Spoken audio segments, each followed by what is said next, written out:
everybody? It's your boy Brandon Scott. I am here and we're having another episode of Kickback Conversations. We have a great show for you today. I'm here with Dr. Hope. What's going on? Yeah, tell everybody what's up. What's going on, everybody? Glad to be here. Yeah. Excited. She's so super humble, but this young lady is dynamic in every way. To take you with me. These hands perform what? Surgeries? Surgeries. Every day. She out there just help people. So she's a surgeon. She's also had the opportunity to work on a couple of shows, providing some content. Grey's Anatomy, The Resident. Yeah. So on Fox. So we're just happy to have you here today. Thank you for having me. I appreciate it. I really do. I just felt like you were the perfect person.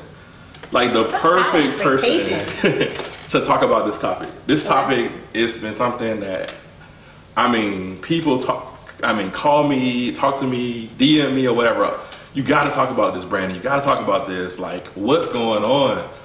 So this show is about, y'all ready for it?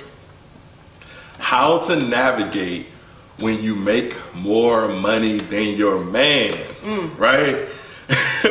Yeah. So we're gonna just jump right on into it, right? Okay. So I think, what are your initial thoughts when you think about that topic? When you think about dating right now and relationships, and just the dynamics change, especially within our community. Sure. You know, I think y'all, black women, y'all are doing it. Y'all are out here, black girl magic. Look, black magic. All day long. So the dynamics are changing, and we see.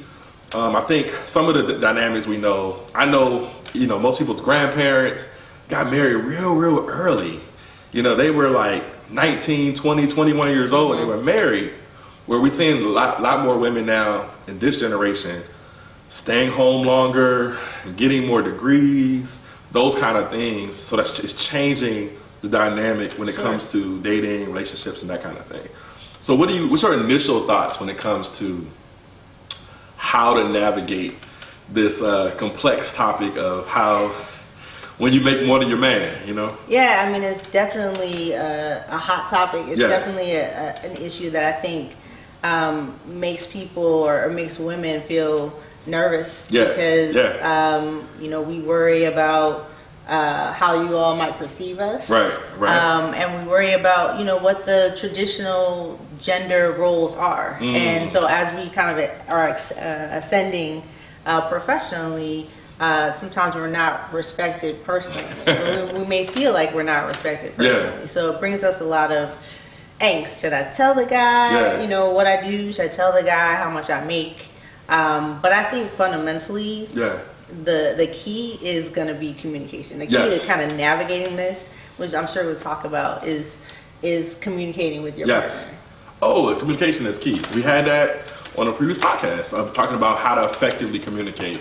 But before we jump into that topic, this is a segment that we're doing now. It's called It's Not it's understandable but not acceptable, right? Okay. So I want you to tell me, Dr. Hope, what is one thing that is understandable but not acceptable? Understandable but not acceptable. I think for me, one of my principles that I like to live by is we may disagree. Yeah. Okay. Disagreement is healthy. Disagreement can be healthy. It keeps us honest. It helps us grow. But particularly if we're in a relationship together, we're not going to speak to one another any kind of way. We have to speak to one another with a foundation of respect. Oh, so absolutely. It's understandable that we may disagree. Yeah. We may get angry, but it's not acceptable for us to talk to each other in a disrespectful manner. I love that, because I feel like a lot of times we can agree to disagree too, Yeah. And sometimes disagreeing helps me understand you better. Right. And say, you know what? I didn't see it that way. Maybe it was cultural. Maybe it's how I was raised. It's regional, whatever it may be. And it's like, oh, okay, but I'm never gonna call you out your name, right? Right. Call you talking crazy. And ladies and gentlemen, somebody talking you crazy like that, you do not need to be with them. All right. 100%. That is not understandable or acceptable. You feel me? Peace them out. Couldn't agree more. All right, cool. So we're going to jump right in.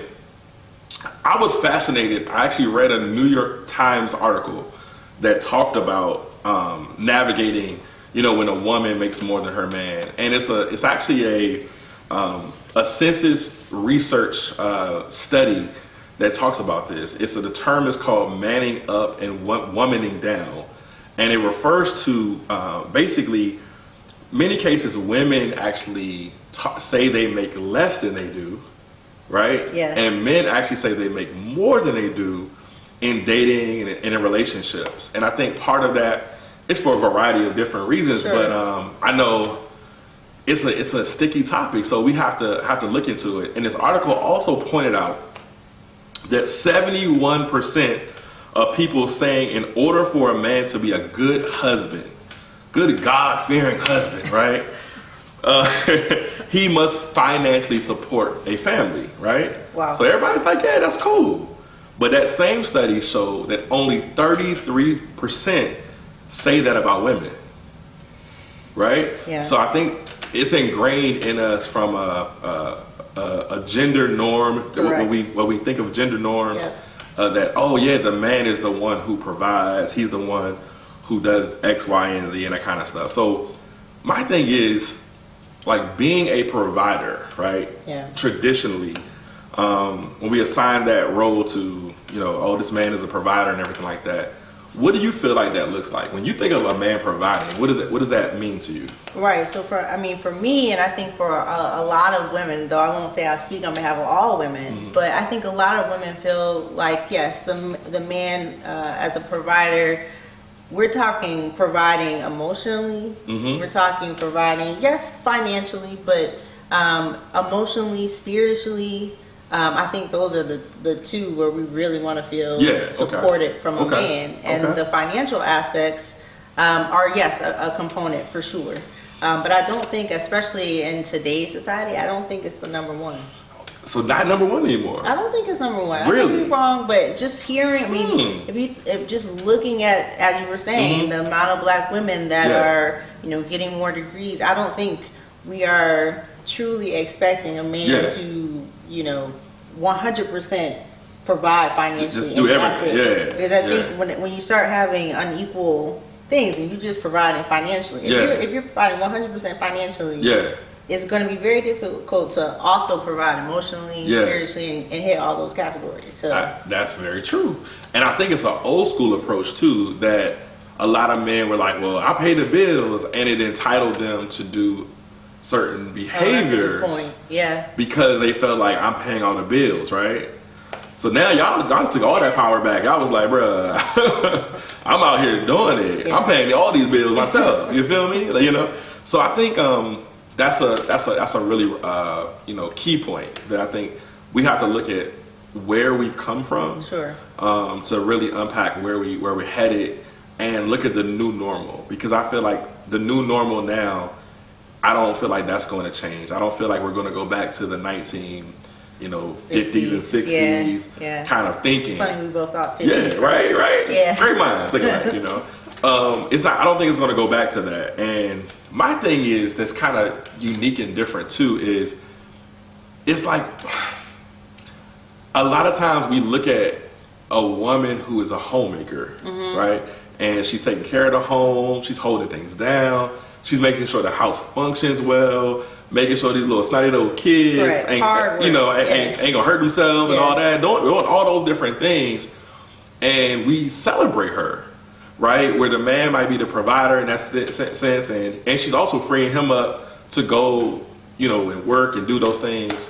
But when the roles reverse, and the man is maybe he's the one at the home, we look at that as like a lot of society says that's weak, or what's he doing, and all these different things. So I think we have to graduate in our thinking, because if my thing with any marriage, what's best for the relationship is best for those two people, right?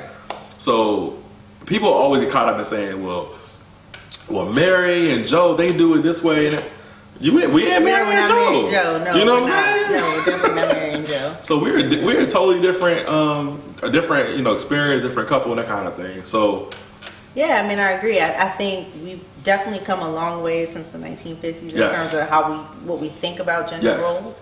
But we still have a long way to go. But I do think, more and more we're seeing these gender roles become reversed, and more and more people are being accepting of it. Whether that's through social media, I mean, a lot of times, celebrities, they kind of lead our social culture, or they influence our social culture. So I think we are seeing more of that. It's just a matter of, if we really want to achieve gender equity, it's just a matter of continuing to communicate with your partner. It's going to be the recurring theme of what I say, communication.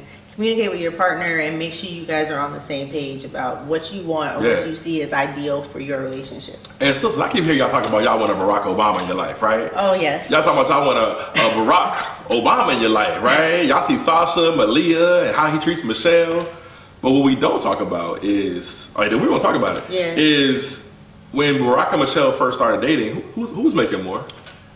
Mrs. Obama. Yes. Yes, she was. Yes. She was. The woman that she is today, she was becoming. Shout out Michelle Obama. Yes. You saw I did that? Yes. But no, I just feel like you have to have vision too. And I think one key important point is where somebody currently is situated now is not where they're going to be forever. Yeah, it's not necessarily their final destination. Yeah. Somebody might meet Dr. Hope. They see a surgeon, they're like, oh man, okay, she out here doing it. Not knowing tomorrow she might want to open up a music store or something like that and leave her profession. Correct. So they have to be in love with the person and understand the dynamics may change. And I've seen sometimes where somebody holds it down, like you talked about, right? Yeah. Talk about that. Somebody holding it down and then and it's shifting, right?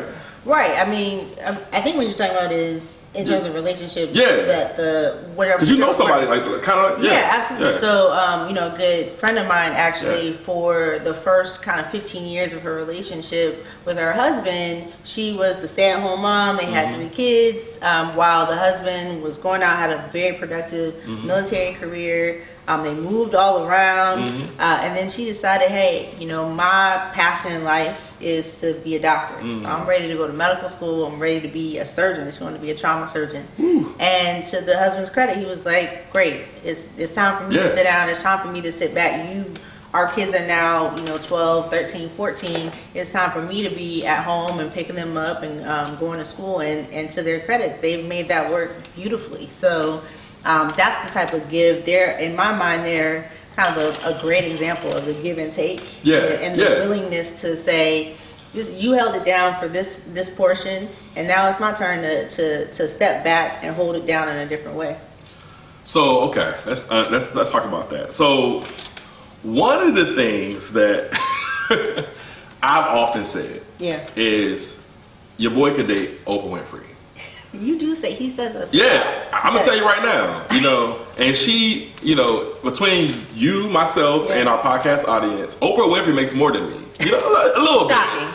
A little bit, a couple dollars here and there, right? But I mean, she's worth a billy, and I think, but I always say I could date Oprah Winfrey because Oprah, if we go to Bora Bora or some exotic vacation, I can't drop $50,000 a night for that villa, right? But when Oprah want to go get her facial, or she want to go eat, girl, come on, I got that. So I think you contribute to the level in which you can contribute. That's a great point. You know what I mean? And I think that's what people don't think about. A lot of people say, oh, that person making a lot of money, whatever. I can just sit back. No, I'm gonna contribute to the level that I can contribute. That trip, look, I couldn't do the $50,000 a night with a villa. I mean, I can put something on it, you know what I mean? But I can't do the whole thing. Look, but when we go to Oprah, you want to swim with the dolphins, girl? We swim with the dolphins. I got it. Don't they worry about it, Oprah? Shout out to Oprah. I actually met Stedman on a plane. I was traveling a few years ago, and really nice guy. Shout out Stedman. I don't like how people were, trying to talk to you and asking questions about Oprah on the flight. That was wrong. But I know you were happy to talk to me about business and things of that nature, man. You doing your thing in your own light. Not a great dancer. I saw that video, Stedman, but we gonna let that slide. You know what I mean? But I think so. That's a big part of it. So I wanted to talk about so now she makes more. have you ever been in a situation where you dated a guy, or you have friends who dated a guy, and they made more, and they let, you let that person know, hey, this is what what it is, but then somewhere along the line that person didn't feel comfortable? Talk about that and how you navigated that. Yeah, I mean, I think I've known a lot of people. I've been in certain situations myself where, dating someone who I make more, or my friends may make more than that person. And when we start out, everything is cool. It's good. Yeah, we all good. Yeah. And I think where things may have broken down in the past, either for myself or for, some of the people that I know, just kind of telling their stories, is it's good when it's just the two of you. When it's just me and you in our little bubble, we're good and we're all on the same page. It's more than when you get out and you're in the world. It gets complicated. Okay. Your friends may say, oh, you're picking this up again? Oh. Your friends may have commentary. Your friend dry snitching. They hate on you. Or your colleagues. Yeah. It's just kind of being out in the world where that external pressure puts a little bit of a strain on it. So, Dr. Hope, tell our audience, though, how do you navigate that, though, in making that brother? Because in that case, your friends are bringing some added pressure. Sure. Colleagues are bringing added pressure. Yeah.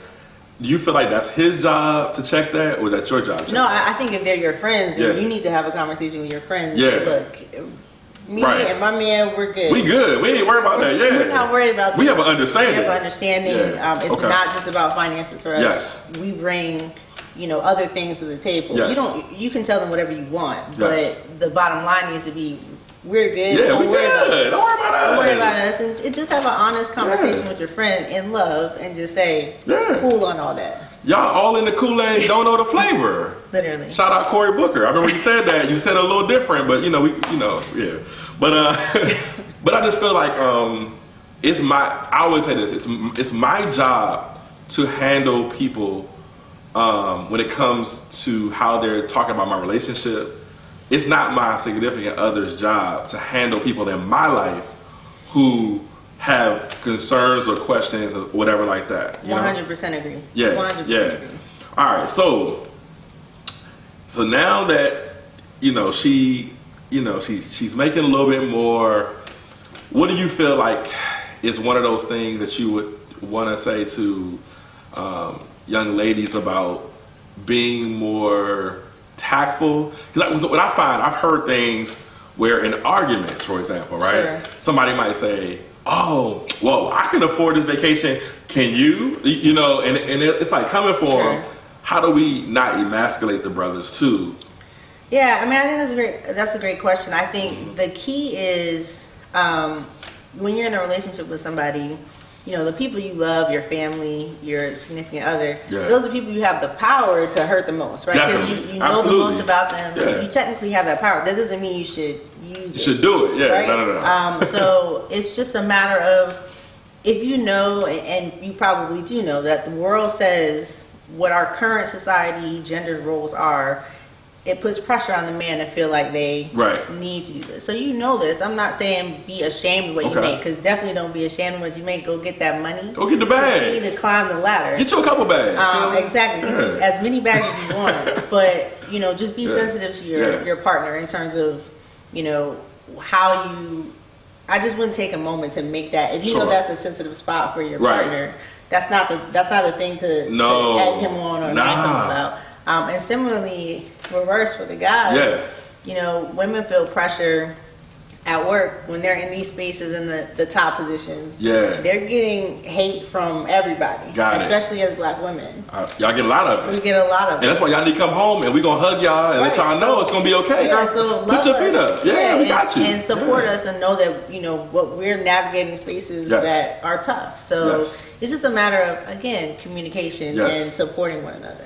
And I think Black women doctors, across the professional world, you need a certain type of man who's very supportive, understanding of you and the pressures that you face outside of just doing your job. Correct. Right? Okay. Yeah, absolutely. All right, so here we are. We're going to give the top 3 tips on navigating when a young lady makes more than her man. So I'm going to talk to you guys, right? Okay. So this is my tips to women from brothers. Okay. What we would like from you, right? Okay. Okay, and you give your tips back from us. But because this show is all about being a gentleman, we're gonna allow you to go first. Yes. Okay. I guess number one, what we would say to you all is to show us love in terms of recognizing that the spaces that we're in at work. Yeah. We don't get love in those spaces. We're navigating very difficult spaces in terms of earning more. As we climb this ladder, a lot of times we're doing it by ourselves with very little support. And so it's hard for us to not have that support at work. And then come home and have someone be upset at us because we may make more than them. Gotcha. So it's, be proud of us, and tell us that you're proud of us. And recognize that we're navigating a difficult space. So, brother, I'm gonna sample it real quick, okay? I'm gonna show you. Your boy gonna give you the blueprint. You know what I mean? Cousin Brandon got you covered. Girl, we are proud of you. You are breaking down barriers. I mean, one of the only blacks that do it. Black women out here doing your thing. I'm gonna support you. I got your back. You don't have to be in boss mode there, and come home. You could be just you. Okay. Is that fair? Is that fair? Okay. Great. All right. Cool. All right. I try to help it out. So sisters out there, we proud of you. I want you to know, on behalf of black men, we are proud of you. All of your accomplishments, everything that you're doing. You make it look so easy. Sometimes we don't often say it to you, but we're proud of you because you make it look so easy. Thank you. Well done. I try, That's nice. I guess point number 2 I would say is men. Pride can be the downfall of many things. So I would say, try not to be so prideful. Okay. And, as the women in your life, we try to create a space, and we have to work on this too. Okay. Of making sure that we're creating a space where you feel safe to share. Okay. But if we are doing that, right, then you got to leave the pride at the door and, speak frankly. Okay. But share how you're feeling. Okay. Share how, our financial differences may make you feel, so that we can come to this as a team. That's what it's all about. It's supposed to be me and you. And creating that atmosphere, I think, is important. Because men, a lot of times, are very prideful. I admit it. We are. We got it. We don't have it. Y'all know that, ladies, right? I know where I'm going. We don't know where we're going. We driving and everything. Navigation saved our life. I'm telling you, because the old school maps and everything messes up.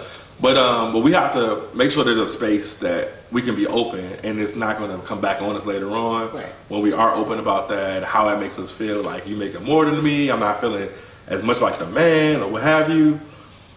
So just like you said, as far as supporting you guys and making sure you're proud of us, make sure you're proud of us too. Like, bro, you out here being a king. You know what I mean? Making it look easy. So all right, so third point. All right, third point, I guess I would say, is recognize that, as we said in the beginning, there are multiple ways to be a provider. Yes. And finances is just one small portion of that. Yes. And I think when a brother can recognize and truly know his partner, he'll realize that the financial aspects of it are a very small portion of what she actually needs. Got it. Okay. Recognizing that you need to be supportive of your woman emotionally, which we just talked about. Definitely. Spiritually and financially in the ways that, as you said, you can contribute to the level that you're able. Yes. But recognize that that's not the only thing, and that's certainly not the only thing that she cares about. So. Very key point. That's what I would say. Very key point.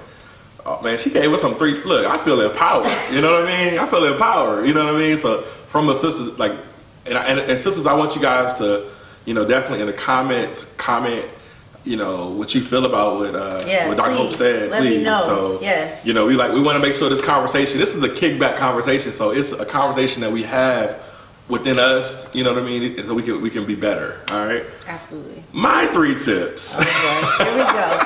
Here we go. That I would like to impart into our, amazing queens. Don't rub it in, right? Don't rub it in.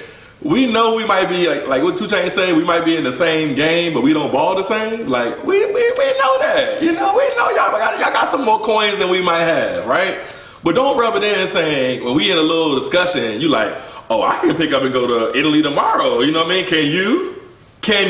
You know?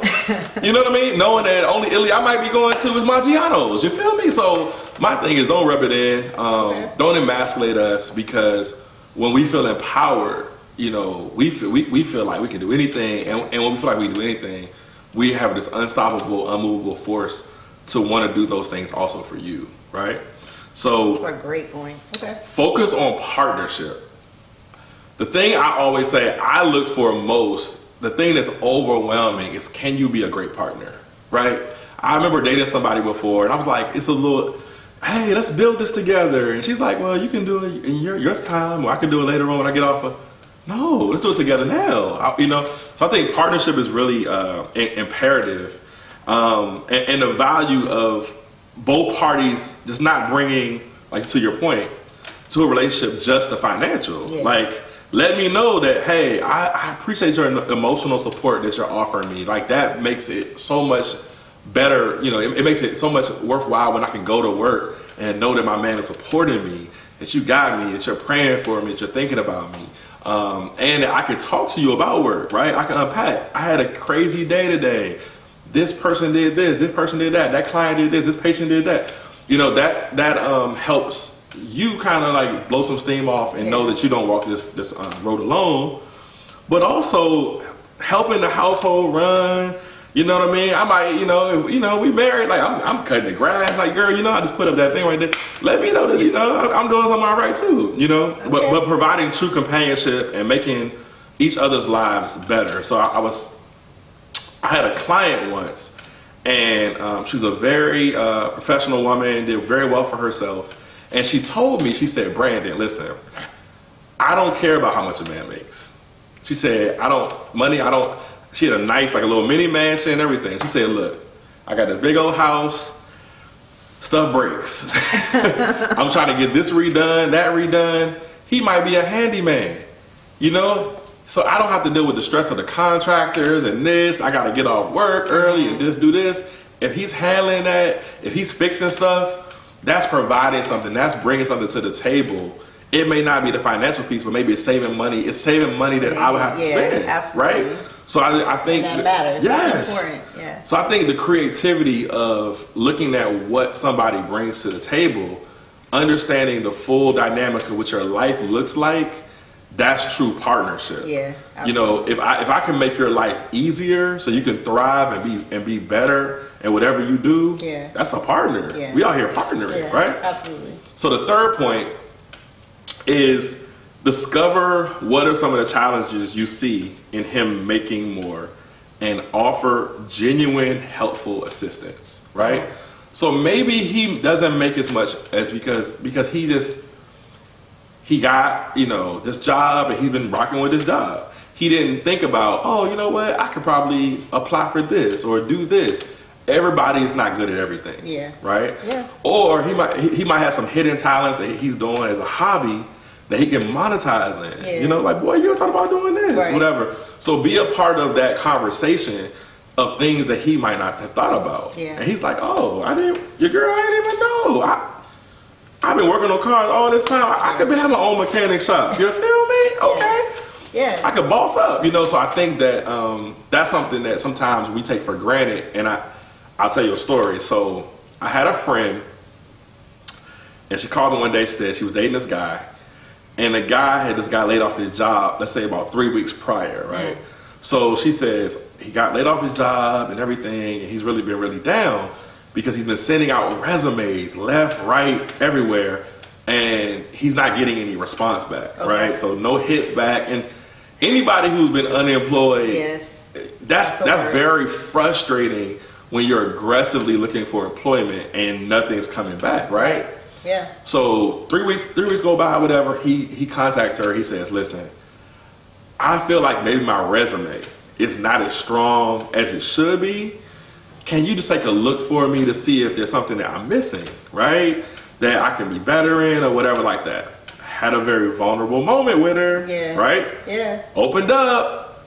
Brother asking for help. Everybody don't always do that. You know what she told him? What?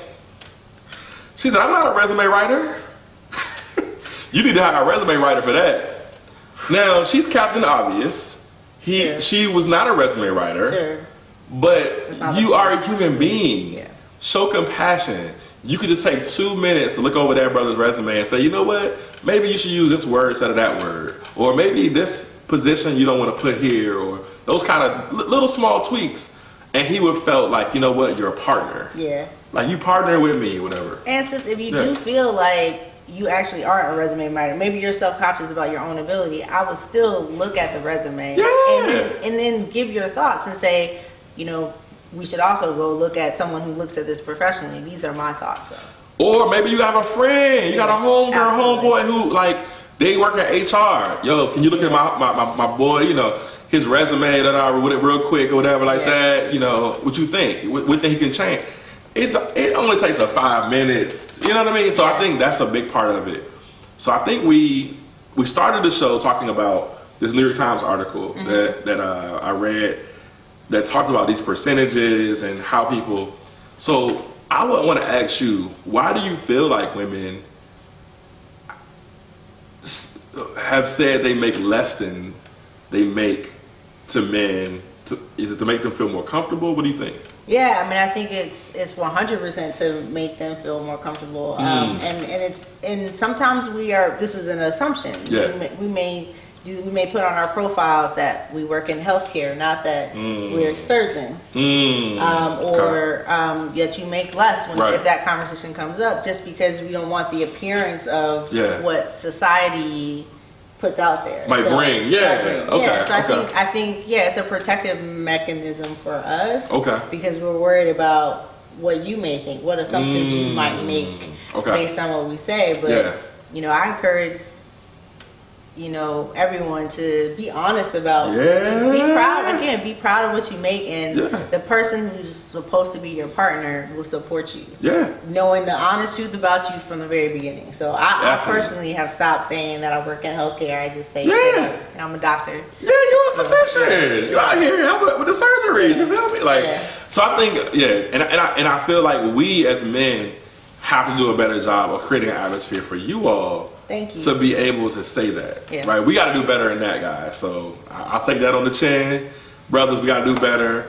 If they feel the need that they have to like downplay what they're doing or how much they're making to make us feel more secure, that's something with us, right? And on the flip side, with the men feeling like they need to say that they make more, we need to create an atmosphere where they can, men can be honest about what they are bringing to the table at that time.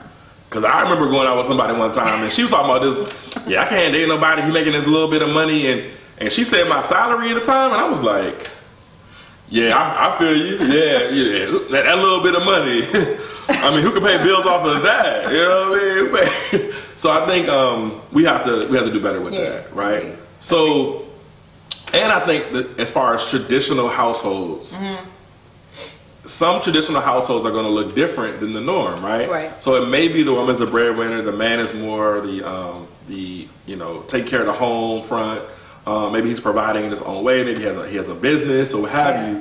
But I think with any relationship, also, I would like to say that go in there with a plan. Like what do you guys want to go into? So I don't think it's some things as far as finance. I think we don't talk about are asking, hey, what's your credit score?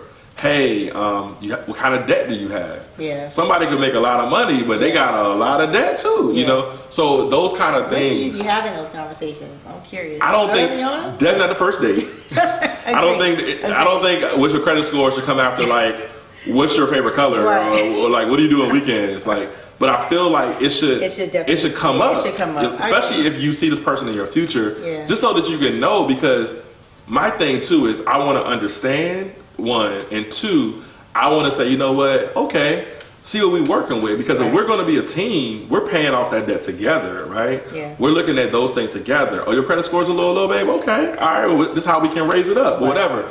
We're a team. It's never looking at you to size you up. In my view, It's looking at you to build you up.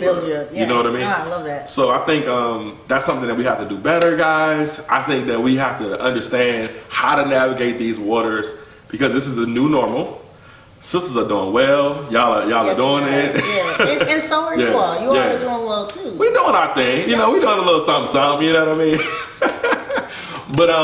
mean? But I think we want to just talk about this, and I hope that we provided some great insights for you that you can go and talk to your girls, your homeboys at brunch, at lunch, at the next kickback you have, how to navigate these things, and just have this conversation. I think it's very important to have this conversation so that we all can be on the same page.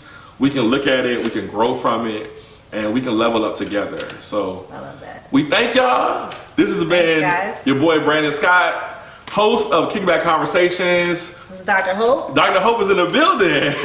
And we will definitely have her back. You know, we appreciate y'all. Peace.